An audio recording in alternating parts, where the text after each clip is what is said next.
What's up, y'all? I'll talk if you'll listen. Episode 73. 73. I'm back. Another week, another episode. This episode is going to be really, really short. A lot going on. Not ready to talk about all of it yet, but a lot going on, and I didn't want to miss a week, or rather a slot to put out an episode. However, I have to kind of be smart about my time, especially you only get so much of it, and this week was pretty hectic and in a good way. A lot going on, very occupied, and not much time to rest. The downtime is really catching up to me. A healthy reminder of being on the, let's just call it the right side of 30. The right side of 30. And since Thursday night, with full speed ahead. So the compromise is, hey, you need to be conscious and smart with your time, but you also want to put out an episode. So we're just going to do a short episode this week. I apologize to anyone looking for their I'll talk if you'll listen fix, but I can't think of anyone who's maybe heard every single last episode. So tell you what, I'm sure there's one that you missed or one that you want to repeat, go and listen to again. But please do. Now, not much going on in the news other than the Olympics. So I did want to talk a little bit about the Olympics, especially now that it's come to an end and it's over, and kind of how it ties into a philosophy of raising a kid.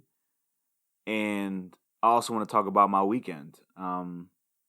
So I'll start first with the weekend because it gave me a lot of insight on the best way to navigate certain discussions and the importance of being around people who were not only raised differently, but people who come from a different culture, a different ideology, and ultimately have different philosophies about things, but what the pitfall for that is and how it can be dangerous. So first, let me start by telling you what this weekend was all about. So a good friend of mine is getting married. So this weekend we wanted to set aside for him, and on the surface it was a bachelor party, but it wasn't the bachelor party that maybe you'd be used to. The idea behind it was to give my friend a really good weekend.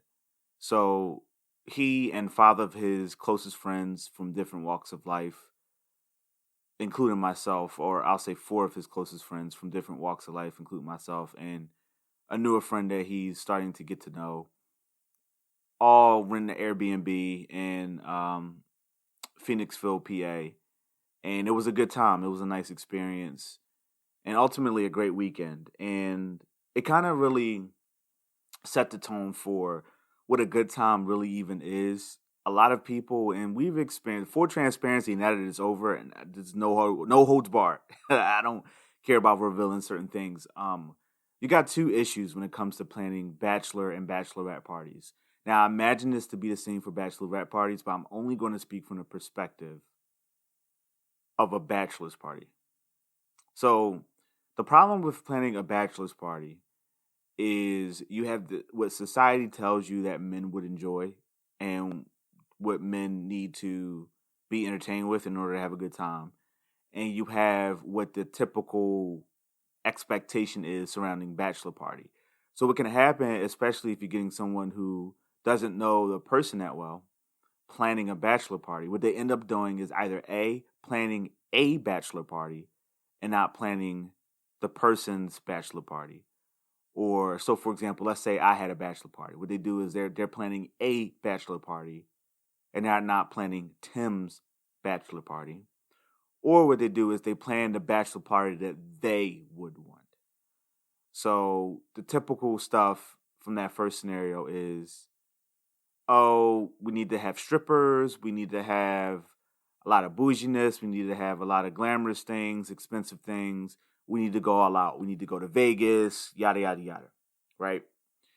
The second scenario where you're planning a party for you instead of the party for, in this case, Tim, you go, okay, I really like vegetarian restaurants. I don't care that Tim isn't a vegetarian, but this really awesome vegetarian restaurant that I went to, I'm going to set dinner for that during this weekend because it's a really great restaurant and I really like it. So I don't really care what Tim's into, and I don't really care the fact that he's not a vegetarian, so there might not be, even if he might like the food. My biggest thing is I enjoyed this place, so I'm going to set this up for Tim. So you have a lot of that going on, and that happened. That happened for multiple parties in our group. So there were 5 of us in the group. 2 weren't really as vocal as maybe they should have been. One person is just, it's not their personality. They're just real laid back, really chill, really cool. And even though I've heard from this person, well, rather, I heard about this person for a long time, didn't meet the person until this weekend. And it made a lot of sense. It was like, okay, I get why this person really didn't have much feedback or didn't really have much or many opinions about this weekend, but they were very active in volunteering to do things. So if you kind of hit this person up and said, hey, can you go and get this? Or can you do this? Or can you secure this? They would have done it. Some people are just better doers. They're horrible planners, but they're better doers. And they need to be micromanaged, or they need to have direction. And they thrive in that environment. Some people don't. Another friend who is really poor at planning things would have he kind of suggested things like, hey, how about we do this or how about we do that? But the vibe or the sense of it is he might like this. So there was a little bit of consideration for the Bachelor, but not enough. It was more like, hey, this thing seems cool and he might like it. We should do it. Or, hey, this is an activity. We should do it. Not quite in the sense of fully with the Bachelor in mind, or in this case, the groom. I don't know why it's even called a bachelor's party. Hey, one of my listeners out there, if you can, maybe look that up for me, because I'm going to forget as soon as this episode is over, or this recording is over, why it's called a bachelor's party or a bachelorette's party. What is the significance in that? But I'm just going to refer to the Bachelor as the groom, because I think that makes more sense. But the groom, without necessarily him in mind, like, hey, I know the groom thoroughly enjoys pool, so we're going to go to a pool hall. Or, hey, I know the groom thoroughly enjoys sports, so we're going to see what local sports team is playing on that weekend, and we're going to try to get tickets to the game, right? So screw whether it's something fun to do, screw whether it's something that I would rather do or not. I'm going to want to do the thing where we can get the most participation and or the groom can have the most enjoyable time. So this particular friend, let's just call him friend B, because we already talked about friend A, real laid back, real chill.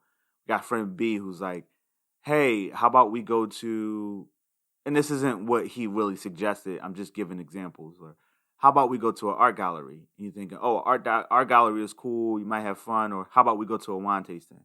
Oh, that might be cool, that sounds cool. Everybody can participate, everyone's over 21, everyone can get there, not a big deal. But it was kind of like, hey, let's go to a wine tasting because that's cool. And also the groom might enjoy that, but not necessarily like, hey, I was talking to the groom and I know for a fact that a wine tasting is on his bucket list. So we need to make that happen.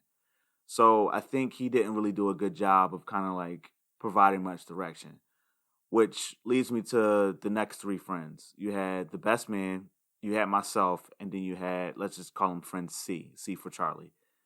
So the best man is more of I got money, so I'm going to throw money at the situation. I don't really want to participate. And until I called him out on it, then it was a different thing. But it's kind of like, hey, I just kind of want to throw money at it. I don't really want to participate. So it kind of I left a lot of the planning on friend C and myself. And it kind of worked out. It got to the point where, a lot of collaboration. One thing, I'll give a lot of credit to friend A. And I really wish I could use names, but some of them, the groom listens to the podcast. So I don't want to stir up too much drama, but the short version is friend A, I give him a lot of credit because I got the genuine sense that look, I'm down for whatever. I just want the groom to have a good time.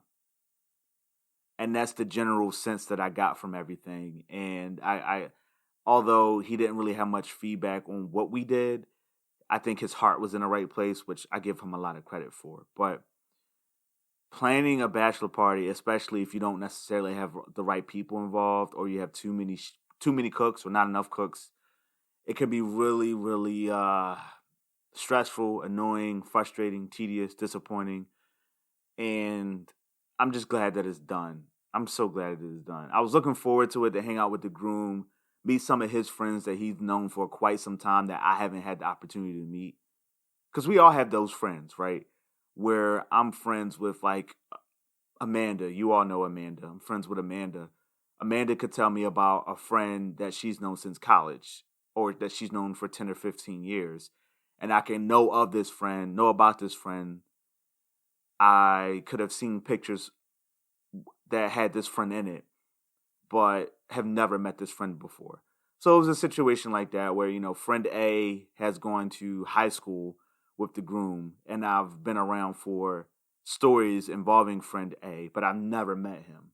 So I was really excited to meet him. I thought that was cool and could bring me, in a way, closer to the groom, in a sense that, like, hey, I know more people that are important to him, and also being someone who is important to him.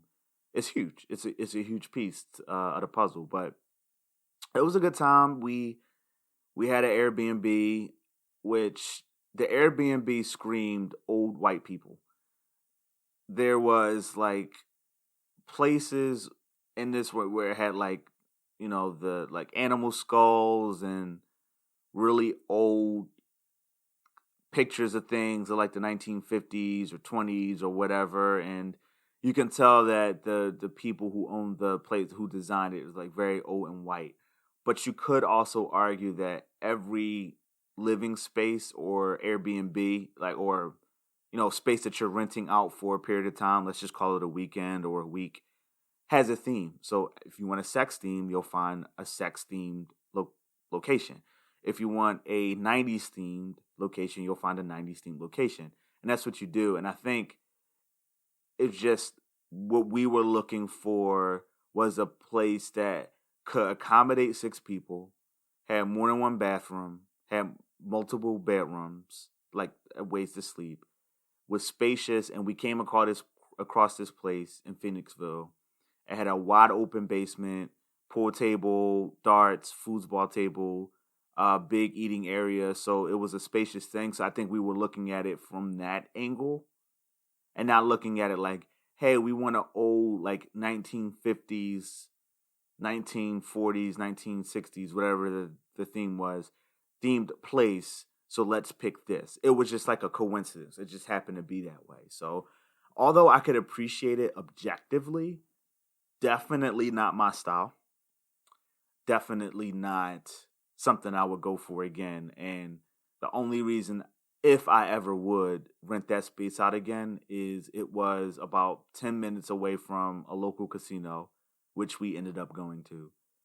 And it was conveniently placed in Phoenixville. And I know I'm familiar with it already. I know how things work there. I know where everything is now.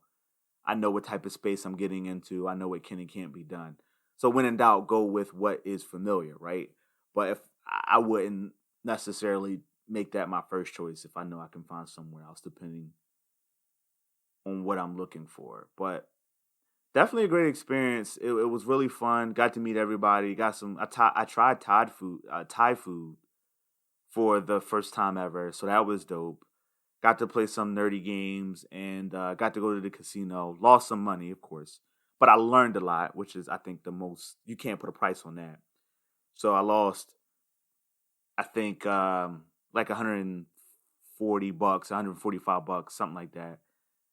That I lost. No, actually, I think it was 120. I lost $120 out of my own pocket, and on some blackjack and on some slots. And if I looked at it like, hey, if I would pay $120 to learn something, and it's useful information I can take back with me, I got that. Three of the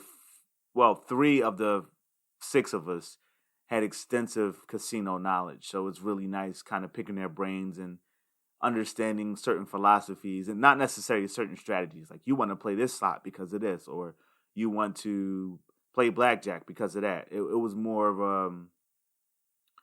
a philosophical approach. Like, hey, you probably want to play poker over blackjack because you get more games in the same amount of time, because you're not obligated to play every hand. You can fold your cards. You get more value out of that versus blackjack, you have to play every hand, and that every hand costs you. So, and you're probably not going to get any cheap tables over the weekend. Like the minimum was $25. And where we went was a smaller casino, so it didn't have many options. Like it had roulette, it had craps, it had some table games like Spanish 21, blackjack, stuff like that. Other games that I've never heard of. Roulette, if I didn't say that already, roulette. And like a bunch of slot machines. So it wasn't really much to do necessarily, but I did learn that, hey, I'm probably going to go with slot machines that have a max bet of like $2 and some change versus something that has a max bet of like $8 and some change. And it kind of just little tiny things that I think most casino vets and most gambling vets take for granted. Like they just know these things, so you can't necessarily have a discussion with them about it. So it was really nice to go to the casino with some people who are just like really understanding, and they can kind of break things down for you. And they don't mind answering your questions. No matter like how rudimentary or like basic they may seem. Like they got more joy out of teaching me than they did about what we actually were talking about. So we could have been talking about clay, or we could have been talking about houses. They got a genuine joy out of just teaching me and informing me. That I think was worth $120 in my opinion. Plus, honestly, I was just going so the groom can have a good time, and he won some money, so that was nice. But yeah, overall, good weekend. So, one takeaway, and I kind of like want all of you to, I guess, the next time I talk to you all do a really good job of engaging with me when you talk to me personally, one-on-one, or over social media, or even via the show's email. You do a good job of responding to some of the questions that I kind of pose to you. So here's kind of like the question on this topic that I would love to talk to you all about the next time I interact with you. And it's of the bachelor and bachelorette parties that you've been involved in planning. And I mean, like, you didn't just attend, but you were involved in planning, whether you had to contribute in some capacity or whether you were the best man or maid of honor, and you had to like plan it, like planning it was on you. So regardless of what capacity you were there, if you had some involvement in planning, what are some of the common frustrations that you think are present? For me, it's the two that I mentioned earlier. You have a lot of people who are trying to plan a bachelor's party instead of a bachelor's party for the groom. And you have a lot of people who try to plan their bachelor party instead of the bachelor party for the groom. So let me know. I would love to hear from you. I would love to hear some of the challenges and experiences that you've had. Good stories, bad stories. I would love to hear it because I got 2 weddings this year, and they're a month apart. So it's going to be definitely a topic of discussion over the next 60 days or so. So I'm going to sit back. I'm going to take a break, and then I want to present you all with a very interesting thought and conversation that I had surrounding open-mindedness, the willingness to understand, and also what a kid sacrifices in order to be great at something later. More on the other side of the break. Hey, gang. So, thanks for waiting. Hope you enjoyed the break. So, there was a point in the stay over the weekend where you all know how I feel about open relationships and just various different things. Some of you know I haven't really quite discussed it on the pod. I had one episode, but I haven't quite discussed it on the podcast at length. But I like to think I have very open-minded views on things like religion, things like, open relationships, things of that nature. And I think the beautiful part about having such unique opinions about stuff like that is you get to have a discussion about these things in a very open and engaging and informative way, and ultimately an educational way. I think that's super dope, because even if you don't agree with something, if you have a willingness to want to understand, or at least understand how much thought someone put into something, it really can add perspective. And I think it just makes you better as a person. So there was a period over the weekend where we got to discussing open relationships, and it was a powerful discussion. But I noticed that some individuals were uncomfortable in a "I disagree with you" type of way. I disagree with what you think. I think what you think is wrong. Your opinion about this is wrong. My opinion about it is the right way. So I don't want to participate in this discussion. I got those kind of vibes. Now, to be fair, especially because the people I got those vibes from aren't here to defend themselves. That's just what my perception was. I spoke to another friend and they felt like that. Nah, that wasn't necessarily my opinion on one of them, but I did get that opinion from the other person. Me personally, I got this opinion from multiple people, or rather, this vibe, I should say, from multiple people, where it's like, I disagree. Your viewpoint is wrong. My viewpoint is right, and this conversation is uncomfortable because you're wrong, and I don't want to participate in it. So they removed themselves from the discussion. And the people who remained for the discussion, you can tell that one person didn't necessarily disagree. They just kind of like wanted to understand where I was coming from. And the other person clearly disagreed, or at least that's the impression that I got. But they genuinely wanted to understand where I was coming from, why I felt the way I felt, and how much thought I put into open relationships in general. And the reason I respected this person is because I felt a sincere and a genuine feeling behind every single last question and comment this person made.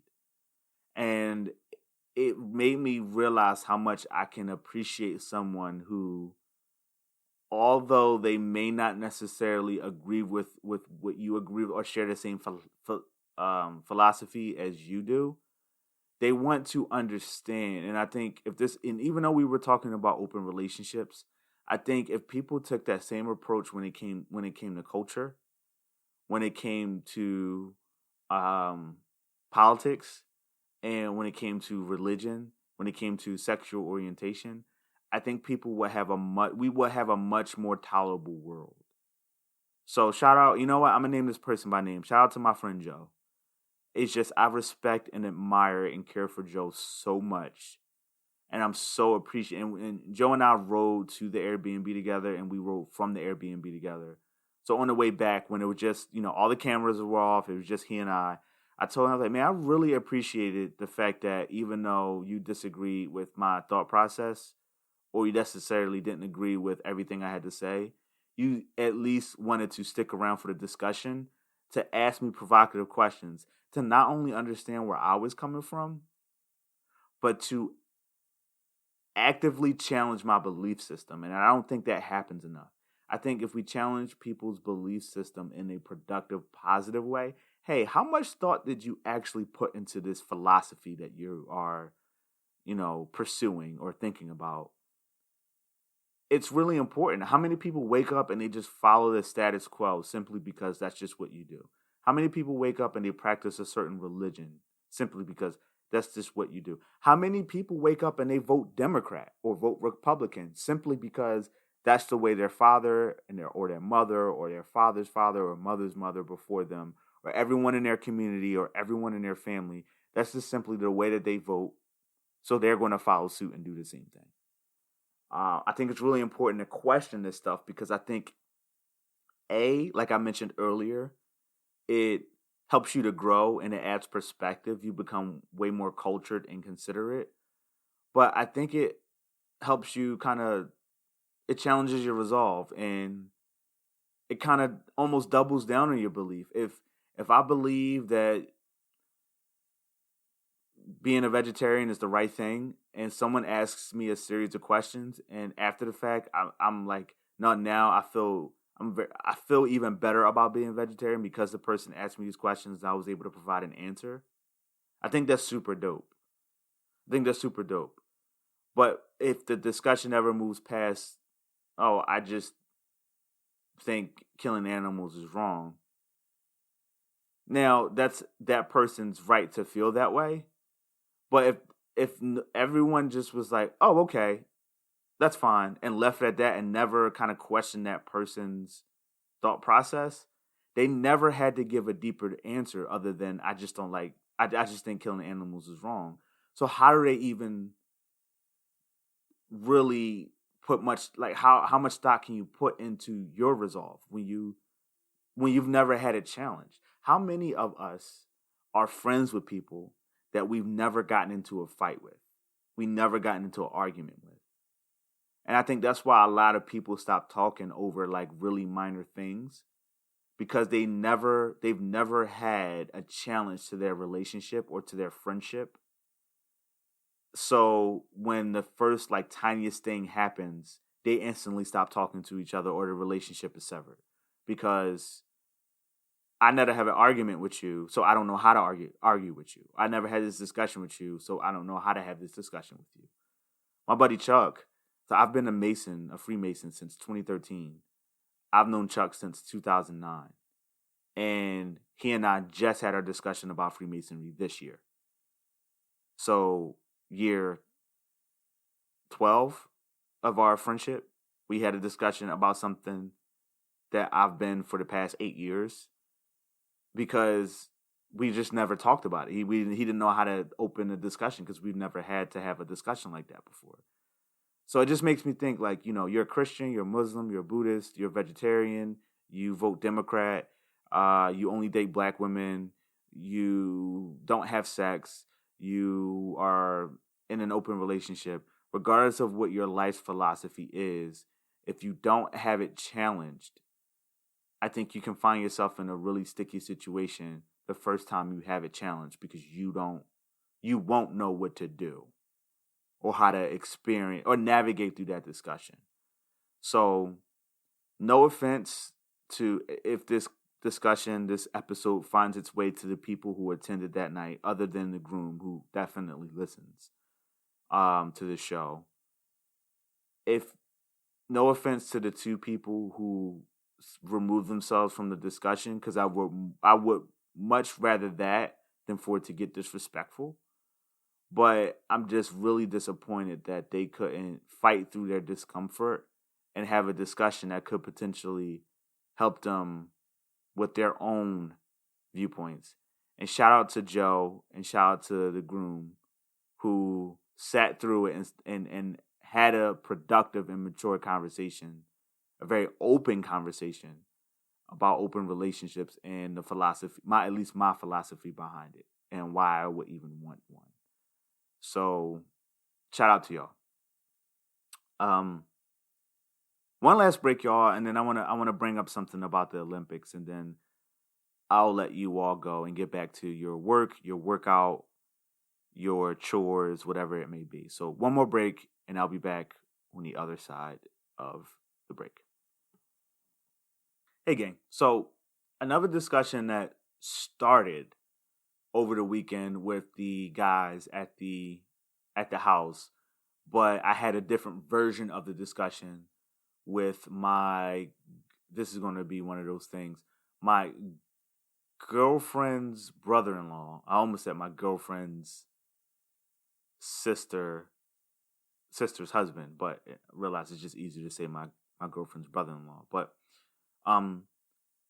so two separate conversations, but it was a little overlap, and I kind of want to get everyone's take about this. So the Olympics are going on right now, and it's really, really dope to see people of color, people of different ages and abilities. It's great to see someone who is old enough to have grandkids win medals or even compete in the Olympics, let alone win.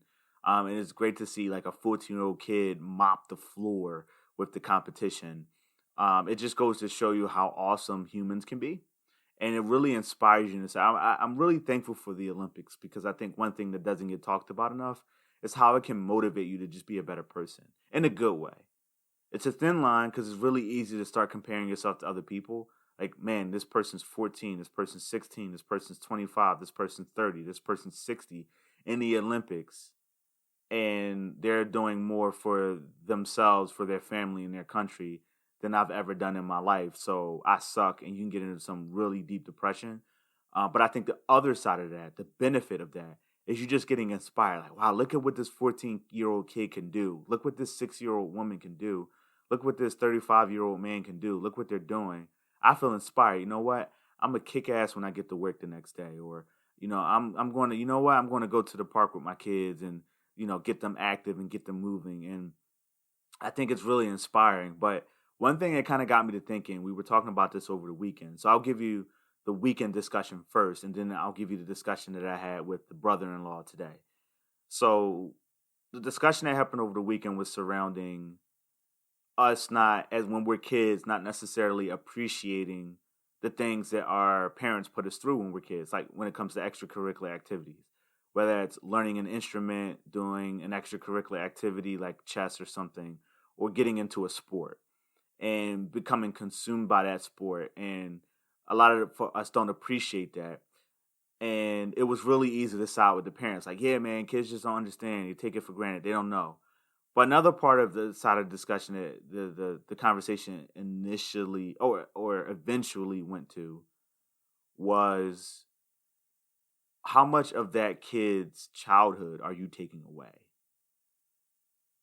Because you want them to accomplish this goal.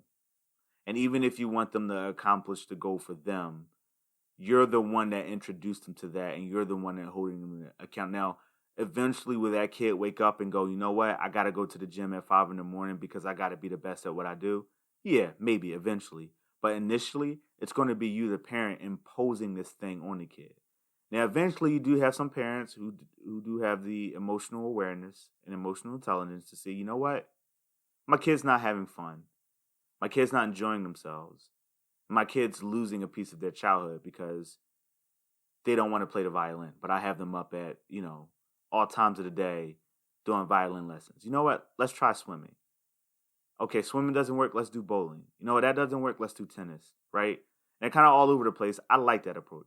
But how many kids and now adults, and now we're talking about the Olympics, like world athletes, Olympic level athletes, have done a sport that maybe now they appreciate, but at the time they didn't because their parent was like, no, you're going to be good at this.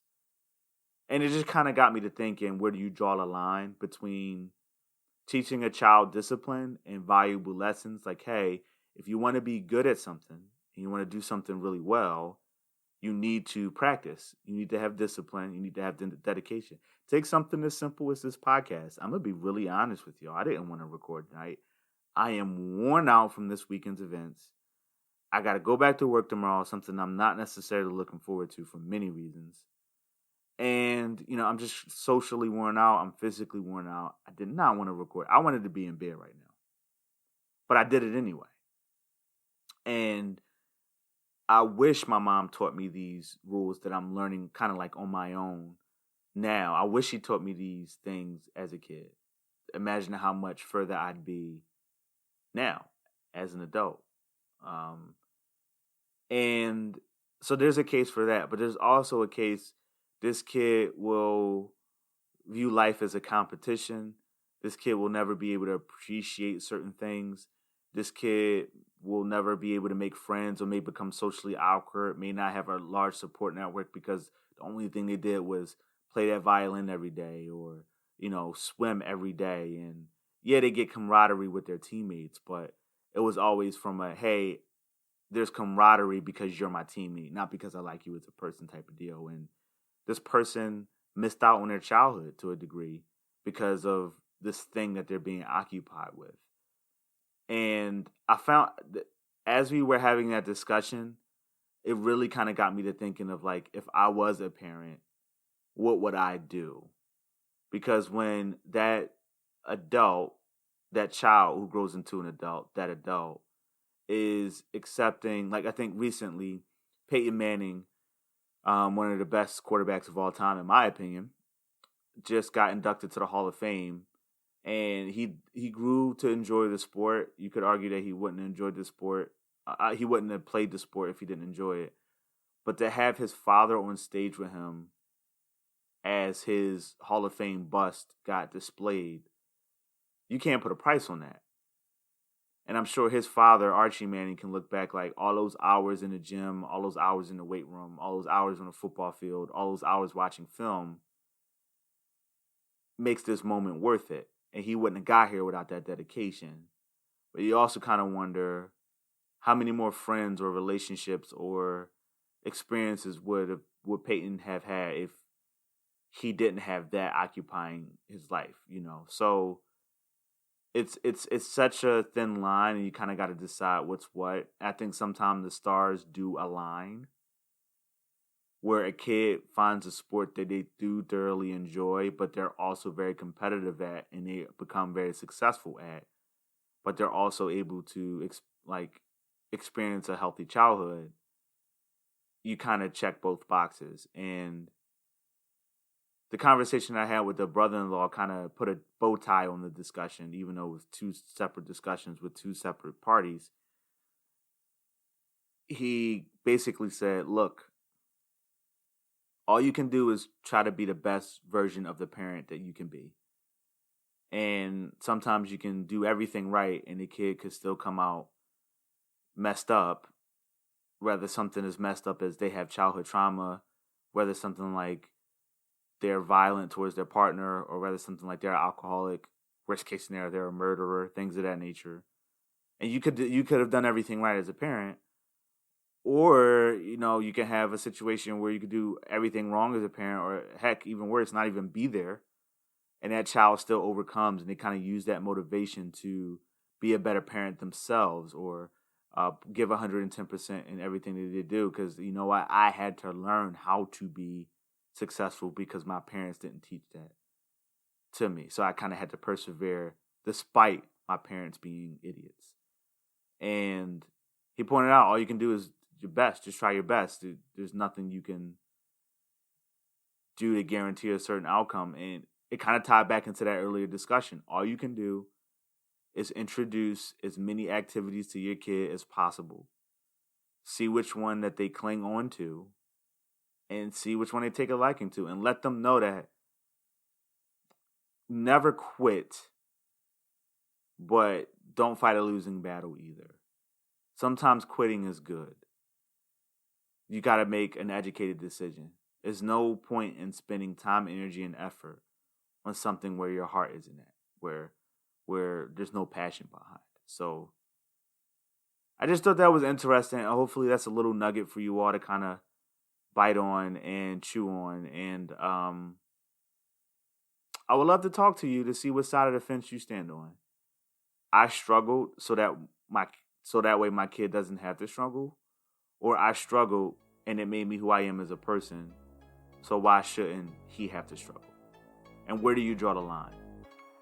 Do you get your kid a car, or do you make them get a summer job and work for it? Or do you meet them in the middle and say, hey, you get a summer job, you give me $200 or $1,000 towards your car, and I'll get you a car. Or you pay the car insurance payments, I'll pay the car note. Or do you just, give your kid the head start because you think, hey, what if I had the head start? How much further along would I be? Or do you make your kid kind of start where you started at, in a sense where it's like you'll learn to appreciate your car more because you worked for it, you earned it, it wasn't a hand. So what side of the fence do you stand on? What reason would you say that the other one is wrong or right? Let me know. I would love to hear from you. Sorry for the shorter episode. I really wish I could make it a little bit longer, but again, I am just worn out and I got some other things to work on. So I figured this was the least I could do. Well, that said, everybody, I'm going to let you go.